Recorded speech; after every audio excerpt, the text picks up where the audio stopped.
I will tell you interesting homemade products for winter fishing, so that you always have a good catch, so that you always have a bite.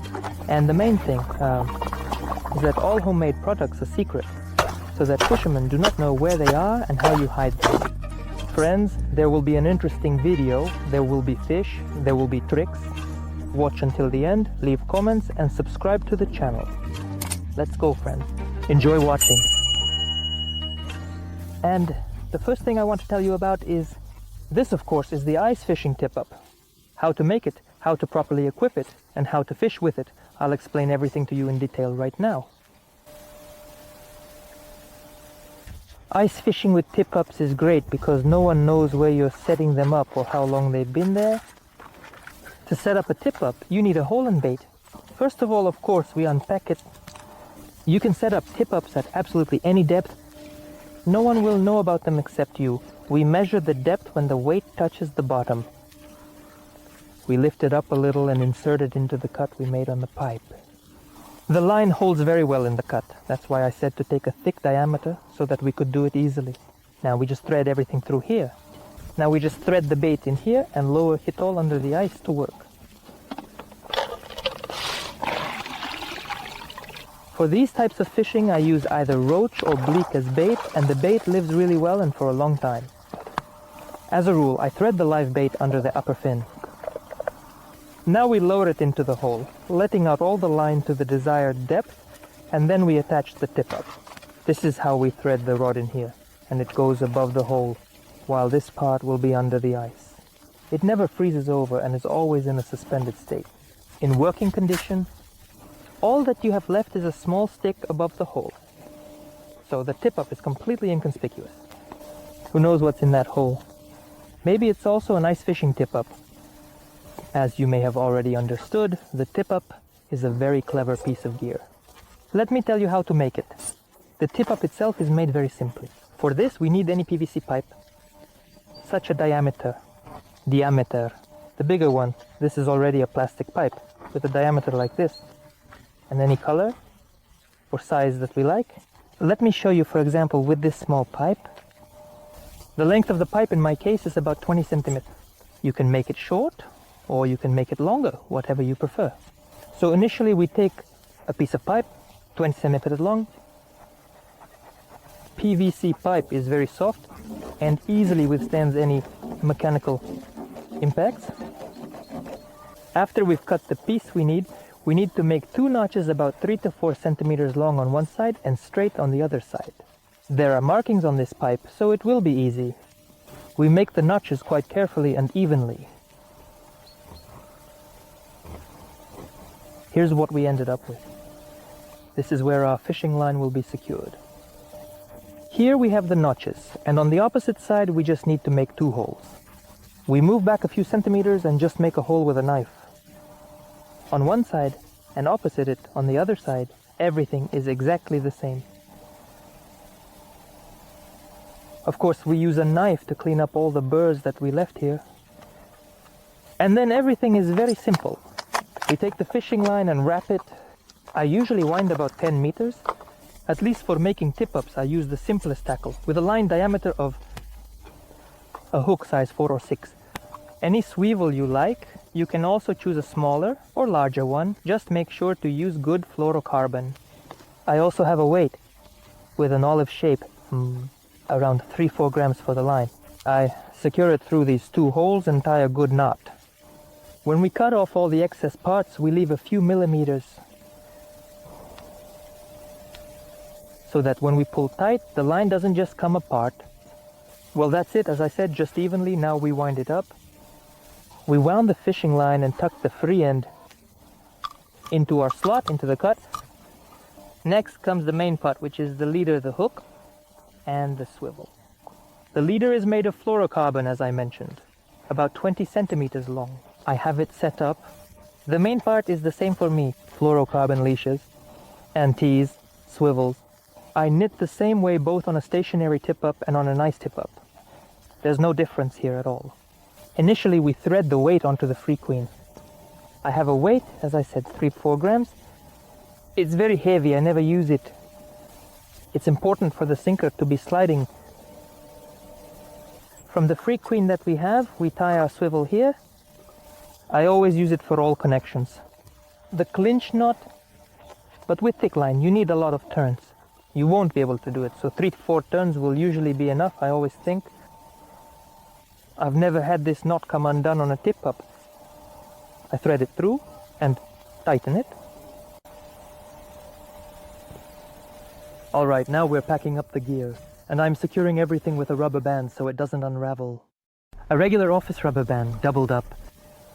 There we go, it holds everything perfectly. Up here, where we have the double hole, we're making the attachment. On the large irons, I made it with a large thick wire. Here with a good one, so that it can withstand the ice. Well, we do exactly the same here. After all, this part, which is below, is located under the ice. It's always above zero there, nothing freezes. And up here, it can freeze quite well, and the ice can be strong enough that the wire for this tip-up needs to be good quality. So we twist it here. We measure out the length we need and make a similar loop on the other side. Now you can make ice fishing tip-ups just like this and go pike fishing, right? So that no one knows about it. Fishing with a tip-up is something we always love. But if you fish at depth or in a current, then setting out a tip-up without a sinker is quite problematic. Anyone who has fished with tip-ups often knows what I'm talking about. The weight takes a long time to drop in the current, and it's just not possible to set the tip-up correctly. To avoid such mishaps and adventures, I always use a depth gauge. Fishing with him is it turns out to be quick, comfortable, and you don't waste those precious morning hours. But the best part is that not only will you set up the tip-ups faster, but you'll also set them up correctly. So, raise the bait to the desired height. 1, 2, flag. The depth gauge can be made in just a few minutes.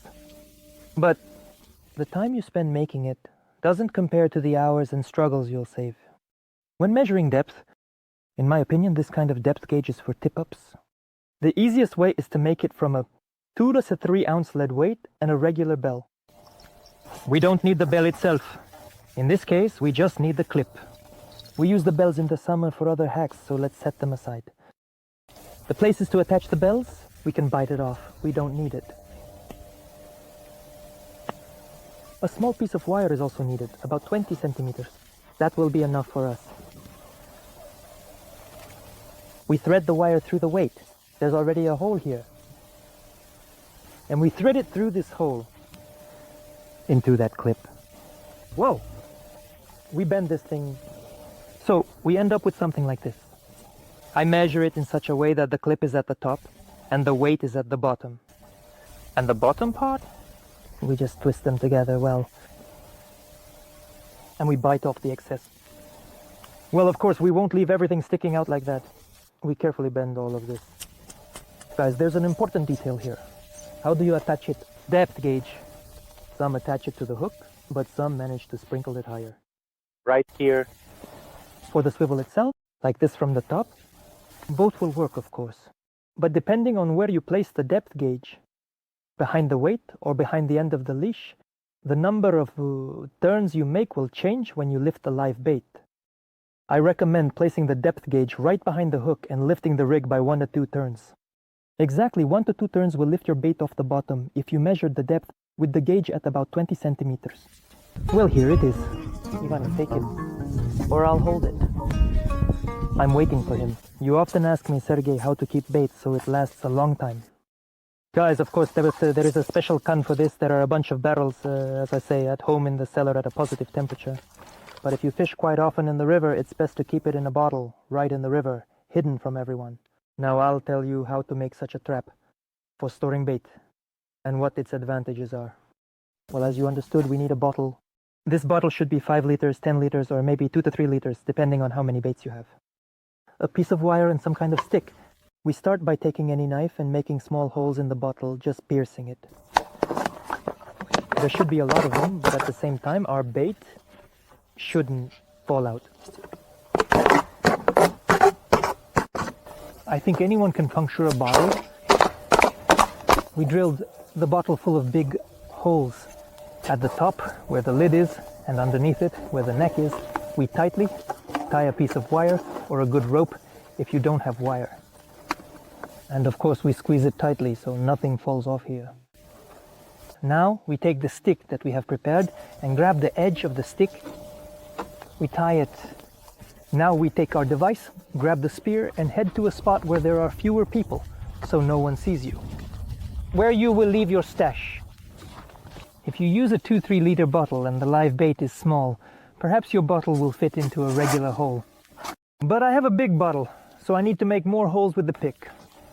And make sure no one sees you, because there have been multiple cases where live bait has just been stolen. They came to this edge under the ice, took it away, and they stole it. That's the kind of fishermen we have. Yes, it will take a little time. We smashed it up pretty well. The bottle fits in there.